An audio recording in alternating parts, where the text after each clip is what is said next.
விரிவா அத்தனை சொல்லிவிட்டா எவனும் சிகரெட் குடிக்க மாட்டேன். கம்பெனி இழுத்து மூட வேண்டியது. இதை குடிச்சா புற்றுநோய் வரும் அப்படிங்கிற மட்டும் எழுதி வச்சுட்டேன். இந்தியாவிலையும் கூட 50 வாங்கிக்க 1000 வரி வாங்குறீங்களா, ஒன்ன கூட 60 இன்சூரன்ஸா போட்டு போக வேண்டியானே. இன்சூரன்ஸா போட்டு போக வேண்டியானையா? ஏன்னா கழுதறிய கழுதாங்குது. ஒரு சிகரெட் குடிச்சா ஒரு சிகரெட் குடிச்சு இறந்துட்டேன் அப்படின்னு போனேன், டாக்டர் சர்டிஃபிகேட் கொடுத்துட்டா அவனுக்கு 10 லட்சம் 20 லட்சம் கொடுக்க வேண்டியானே. வணக்கம், 8ஆம் தலைவர் பேசுறேன். ஒரு வாரத்துக்கு முன்னாடி சிகரெட்டு இந்தியாவில் குடிக்கிறவங்க எண்ணிக்கை நாளுக்கு நாள் அதிகமாக இருக்குது. புயலை பயன்படுத்துகிற எண்ணிக்கை நாளுக்கு நாள் அதிகமாக இருக்குது. இதை குறைக்கிறதுக்கு என்ன வழி அப்படின்னு சொல்லி மத்திய அமைச்சரவை கூடி சிகரெட் விலையை பூரா கூட்டிட வேண்டியது, 60 70 ரூபா 30 ரூபா 50 ரூபா அப்படி ஆக்கிட வேண்டியது அப்படின்ற மாதிரி அவங்களுக்குள்ள பேசி இப்போ என்னடானாக்கா 18 ரூபா சிகரெட்டு 70 ரூபாயும் 10 ரூபா சிகரெட்டு 15 ரூபா 20 ரூபா அப்படி விற்றுருவோம் அப்படிங்கிற மாதிரி சட்டத்திட்டங்கள்லாம் மாற்றி பாராளுமன்றத்தில் தாக்கல் செஞ்சு ஏற்றி தீர்மானம் போட்டு நேர ஜனாதிபதிகிட்ட போயிடுச்சு. போய் வர்றதுக்கு ஒரு மாதம் ஆகும், இல்லை 40 நாள் 45 நாள் ஆகும். இதுதான் முறை. ஆனால் இன்னைக்கே பார்த்தீங்கன்னா அந்த விலையை கூட்டிட்டாங்க. இன்னைக்கே பார்த்தீங்கன்னா எல்லா கடையிலையும் 15 10 நோக்கத்துக்கு 20 50 60 40 வீழ்ச்சலாம் 50 அதான் இதாக இவங்களே கதை விட்டுட்டு ஆக மொத்தத்தில் மதுரையில் வச்சிருக்கக்கூடிய மதுரை சேலம் மெட்ராஸ் இந்த மாதிரி முத்த வியாபாரிகள் அப்படியே பதுக்கிட்டாங்க. கோயம்புத்தூர் போன்ற இடங்கள் அப்படியே பதுக்கிட்டாங்க. கீழே வரும்பொழுது விலை ஏறிடுச்சு அப்படின்னு பழைய ஸ்டாக்கை வச்சுக்கிட்டே கீழே கொடுத்துக்கிட்டே இருக்கேன். அவங்க வர இங்கே கீழ் மட்டத்தில் வரும்போது 12 ரூபா 10 டைட் ஆயிடுச்சு. டிமாண்ட் பண்ணுறேன், ஒரு பொருளை டிமாண்ட் பண்ணுறேன். ஏற்கனவே உற்பத்தி பண்ணி ஒரு வருஷத்துக்கு தேவையான சரக்குகள்லாம் அவன் குடோன்ல இருக்கு. ஆனா அவை 45 நாள் கழிச்சுதான் சட்டமே ஆக போகுது. அதுக்குள்ள இன்னைக்கே எல்லாத்தையும் பரவாயில்ல வந்து தட்டுப்பாடாகி விலை கூடி அங்கேயே விலை வித்துக்கிட்டு இருக்காங்க. வாஜ்பாய் ஆட்சி காலத்துல இது வரைக்கும் வாஜ்பாய் 5-6 பட்ஜெட் போட்டிருக்காரு. 98 பிரதமர்ல இருந்து 2004 வரைக்கும் அவர் பிரதமராக இருந்தார். பட்ஜெட் போடுறதுக்கு முன்னாடியே எல்லாரும் பதுக்கிடுவாங்க. பட்ஜெட் போட்டதுக்கு அப்புறம் விலை டக்குன்னு கூடுவாங்க அப்படிங்கிற விற்பனை பண்ணிக்கிட்டே இருப்பாங்க. அதே மாதிரி கூடுச்சு. இதே மாதிரி காங்கிரஸ்காரங்க இதைத்தையும் பண்ணாங்க. காங்கிரஸ்காரங்க பட்ஜெட் போடுறதுக்கு முன்னாடி எல்லா பொருளும் பதுக்கிடுவாங்க. எல்லாருமே பதுக்கிடுவாங்க. பீடி சிகரெட் அந்த இது இந்த இது எல்லாமே பதுக்கிடுவாங்க. பிஸ்கட் எல்லாம் பதுக்கிறவன விலை கூட போகுது அப்படின்னு மக்கள் மனநிலையை உருவாக்குறாங்க. அவங்களே உருவாக்கி கூட டக்குன்னு வர வரைக்கும் அப்படியே கொடுத்துறது. கிடைச்சா போதும்பா, கூட 50 வாங்கிக்கப்பா, கூட 1 ரூபா வாங்கிக்கப்பா, அந்த மாதிரி மனநிலையை உருவாக்கிறாங்க. ஆனா வாஜ்பாய் பிரதமராக இருந்த காலத்துல யாருமே பதுக்க முடியல, யாருமே டிமாண்ட் பண்ண முடியல ஒரு பொருளை. எதுக்கு நான் அதை சொல்றேன்னா, மோடி ஆட்சி இதை கவனிங்கன்னு சொல்றேன். மோடி கவர்மெண்ட் இதை கவனி. வாஜ்பாய் கட்டுப்பாடு ஏன் உங்கள்கிட்ட கட்டுப்பாடு இல்லை? எப்படி கட்டுப்பாடு இல்லாம எப்படி போச்சு? வாஜ்பாய் இருக்கும்போது ஒத்த பொருள் ஏறாதே. பட்ஜெட் இருக்கும்போது எப்பவும் போல இருக்கு. பட்ஜெட் ஏறின வரைக்கும் தான் அடுத்த ஏற்ற முடியும். பதுக்கியா வைக்கவே முடியாது. சங்க பிடிச்சா அறுத்தே விடுவாங்க கவர்மெண்ட். சும்மா இருக்கா? ஆனா இன்னைக்கு விட்டுட்டாங்க, எல்லாத்தையும் விட்டுட்டாங்க. நோக்கப்படி வச்சு விளாசுறாங்க ஏழைகள்கிட்ட. ஒரு பழக்கத்தை இப்ப நானே இருக்கேன், நானே சிகரெட் குடிக்கக்கூடிய பழக்கம். ஒரு நாளைக்கு ஒரு பாக்கெட் 2 பாக்கெட் நாங்க குடிக்கக்கூடிய பழக்கம். நாங்க கட்டாயமா வாங்கி குடிக்கக்கூடிய இடத்துல இருக்கோம். இதே மாதிரி அப்ப அவன் என்ன சரியா 15 ரூபா விடுங்க 20 ரூபா விடுங்க, எந்த கடையும் கொடுக்க மாட்டேங்கிறா, போக மாட்டேங்கிறா, வர மாட்டேங்கிறா அப்படிங்கிற மாதிரி கொடுக்குறாங்க. இது ஏன் நீங்க மாவட்ட நிர்வாகத்துல இருந்து மாநில நிர்வாகம் ஏன் கட்டுக்க மாட்டீங்க? என்ன காரணம்? தேர்தலுக்கு வாங்கிட்டீங்களா? எல்லா பேரும் சேர்ந்து கம்பெனி கரண்ட்டை எல்லாம் சேர்ந்து வாங்கிட்டீங்களாங்கிற தேர்தலுக்கு. சட்டம் வர்றதுக்கு முன்னாடி எப்படி ஆத்தலாம்? பையனை இழுத்து மூடுகையா? எல்லா கடை சீல் வைங்க, குடோன்காரனை பூரா சீல் வையா. பட்ஜெட் வர்றதுக்கு முன்னாடி எப்படி நீ விலை உயர்வு எவ்வளவு தெரியாதவா நீயா கூட்டிக்கிட்டு இருந்தீங்க? நோக்கப்படி வித்துக்கிட்டு இருக்கியா நீ? இப்படி இருக்கிறதே கருப்பணமும் ஒரே ஆள்கிட்ட போய் பணம் சேர்றது. ஒரே ஆள்கிட்ட போய் பணம் சேர்த்து சுவிட்ச் வங்கியில போட்டேன், சுவிட்சர்லாந்து வங்கியில போட்டேன், அமெரிக்கா வங்கியில போட்டேன், கனடா வங்கியில போட்டேன். அவன் புச்சு பாடி தெரிய மாட்டேன். அவன் எந்தெந்த வங்கியில போய் பூதா கரண்ட் முதலே தடுக்க முடியானே. இப்போ முதலே போங்க மாவட்ட போய் எல்லா கடையும் சீல் வைங்க. குண்டாங்கூட வச்சு வித்துக்கிட்டு இருக்காங்க. இந்தியாவில் 10 கோடி பேர் சேர்த்து குடிக்கக்கூடிய பழக்கத்தில் இருக்கான். புயலை பயன்படுத்துறதுக்கு 10 கோடி பேர் இருக்கான். 4 லட்சம் கோடிக்கு விற்கிறான். இந்தியாவில் விற்பனையே 4 லட்சம் கோடிக்கு விற்கிறான். இந்த 4 லட்சம் கோடிக்கு இப்போ ஒரே மாசத்துல எல்லாத்தையும் முடிச்சிருவாங்க. அப்ப எவ்வளவுதான் கிடைக்கிறது அவனுக்கு? ஸ்டாக் வச்சிருக்கவனுக்கு விற்பனைக்கு எவ்வளவுதான் கிடைக்கிறது? இதெல்லாம் நீங்க கவனிச்சு நிர்வாகம் பண்றது இல்லையா? கவனிச்சு நிர்வாகம் பண்ணித்தே ஆகணும். ரொம்ப கவலைக்குரிய விஷயம். இதெல்லாம் ரொம்ப கவலைக்குரிய விஷயம், ரொம்ப எச்சரிக்கையான விஷயம். இது என்னன்னு முதல்ல பாருங்க. எல்லா மாவட்ட நிர்வாகம் போய் கடையை பூரா சீல் வைங்க. கஞ்சா மாதிரியே விற்கிறாங்க. என்ன பண்ணுவீங்க நீங்க? 20 ரூபா கொடுத்து வாங்குறதுக்கு தான் 10 ரூபா வாங்கிப்பா, வரி இல்லாம நான் ரகசியமா கொண்டு வந்து விற்கிறப்பா அப்படின்னு சொன்னா என்ன பண்ணுவீங்க? தடுக்க இப்ப கஞ்சாவை தடுக்க முடியுதா? அது மாதிரி சிகரெட்டு தடுக்க முடியல, என்ன பண்ணுவீங்க? ஏற்கனவே 10 ரூபா சிகரெட்டுக்கு 10 ரூபா சிகரெட்டு 1 ரூபா 1.25 ரூபா வேலைக்கு நீங்க வரி வசூல் பண்றீங்க. அது குடிச்சவனுக்கு என்ன பொச்சு புழக்க சாகிறதே மிச்சம். குடும்பம் அனாதையா விட்டு சாகிறதே மிச்சம். தொடக்கத்துல பழக்க விட்டு போறீங்க, பிராந்தி மாதிரியே சிகரெட்டை பழக்க விட்டு போறீங்க, சீட்டாளத்தை பழக்க விட்டு போறீங்க. அத்தனை கடைசியில எல்லா பழகிலையும் முடிச்சு அதை மெயின்டைன் பண்ண அதை விட முடியாத நேரத்துல சங்க பிடிச்சி குறவுல கட்டி வைக்க. விலை கூடுனாத்தான் விடுவேன், கூடுனா நக்குவேன். கூடுனா எப்படி விடுவேன்? கூடுனா விட மாட்டேன். பதுக்கல் வியாபாரத்துல அப்புறம் பதுக்கல் வியாபாரம் சிகரெட் வியாபாரம் தனியாக ஒரு மார்க்கெட் நடக்கும். அந்த மார்க்கெட் உங்களால் தடுக்க முடியுமா? தடுக்க முடியுமாங்கிறீங்க. அமெரிக்காவில் எங்க அஜெண்டாவிலே இருக்கு. 8ஆம் நம்பர் இயக்கத்துடைய அஜெண்டாவிலே முதல் அஜெண்டாவே அது. அமெரிக்காவில் ஒரே ஆள் இப்படி 50 சீட்டு ஒரு நாளைக்கு குடிப்பாங்க.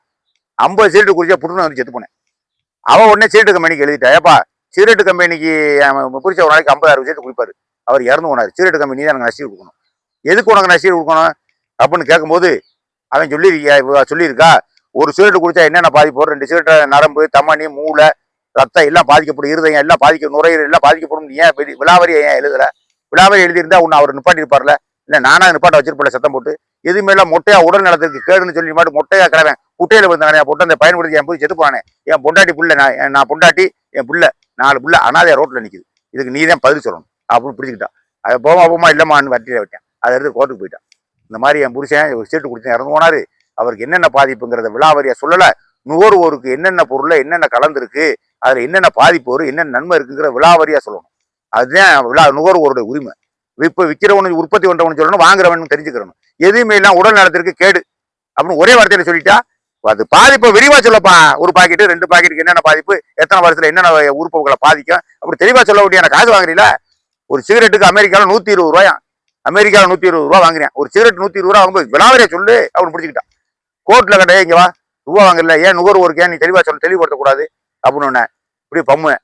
இவங்க நீங்க தெளிவுபடுத்த மாட்டீங்க. என்ன காரணம்னா விரிவா அத்தனை சொல்லிவிட்டா எவனும் சிகரெட் குடிக்க மாட்டேன், கம்பெனி இழுத்து மூட வேண்டியது அப்படிங்கிறதுக்காக ஒரே வார்த்தையில சுட்டா இதை குடிச்சா புற்றுநோய் வரும் அப்படிங்கிற மட்டும் எழுதி வச்சுட்டேன். தெளிவா எழுதணும். எல்லாமே என்னென்ன சிகரெட் என்னென்ன பாதிப்பு வரும், ஒவ்வொரு சிகரெட்ல என்னென்ன பாதிப்பு வரும், மொத்த ஆண்டுகள்ல எத்தனை ஆண்டுகள்ல என்னென்ன பாதிப்பு வரும் அப்படிங்கிற மரணம் வரைக்கும் எழுதணும் அப்படின்னு சொல்லிட்டாங்க. ஒரு உத்தரவு போட்டாங்க. சொல்லிட்டு இந்த பொம்பளைகளுக்கு 1000 கூட நஷ்டம் கொடுத்து விட்டேன். இந்த பொம்பளையாளுக்கு வழக்கு போட்ட பொம்பளையாளுக்கு 1000 கூட நஷ்டம். அது மாதிரி இங்க இந்தியாவிலையும் கூட அம்பாஸ் வாங்கிக்க 1000 வரி வாங்குறீங்களா, உன்ன கூட அறுவாது இன்சூரன்ஸா போட்டு போக வேண்டியானே, இன்சூரன்ஸா போட்டு போக வேண்டியானையா? என்ன கழுதறிய கழுதாங்குது.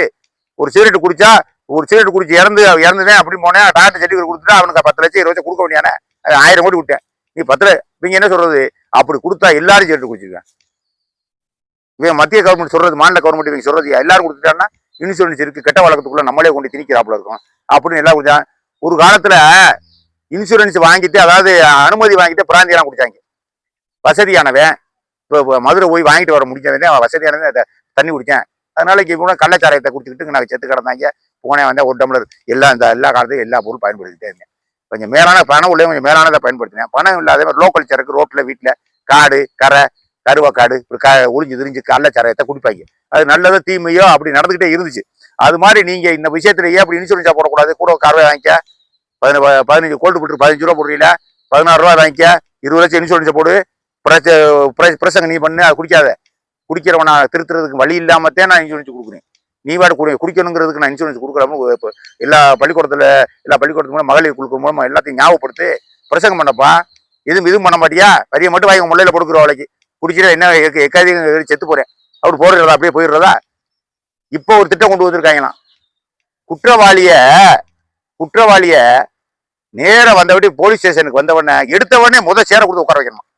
உத்தரவு போட்டுக்க, ஸ்டாலின் போட்டுக்க, உட்காருங்க என்ன பிரச்சனை சொல்லுங்க. போலீஸார் நின்றுகிட்டு இருக்கணுமா, இவரை உட்கார வச்சு கேள்வி கேட்கணுமா? சரி சார் போங்க, இந்த வந்துடுறான், போங்க அந்த வர்றான் யாரு, அவன் எல்லா தப்பு பண்ணியிருப்பேன். அவனை போய் உட்கார வச்சு அவருக்கு ஏன் ஒரு மயிலிறகு வாங்கி வச்சிருங்க, டெண்டர்ல விடுங்க. மயிலிறகு டெண்டர் ஒரு கோரிக்கை வைக்க வேண்டியான, ஒரு டெண்டர் விட வேண்டியான மயிலிறகு கோரிக்கை 1000 மயிலிறகு சேர்ந்து இந்த ரூபா போலீஸ் ஸ்டேஷனுக்கு தேவை. அவனுக்கு பெட்டிஷன் கொடுக்க வர்றவனை உட்கார வச்சு ரைட்டரை வீசி சொல்லுங்க. இந்த பக்கம் இன்ஸ்பெக்டர் அவர் சொல்ல நீங்க எழுதுங்க என்ன பிரச்சனைன்னு. நீங்களே பெட்டிஷனை எழுதிருங்க. அங்கே போய் பசிக்குன்னு சொன்னா பிரியாணி வாங்கி கொடுத்துருங்க.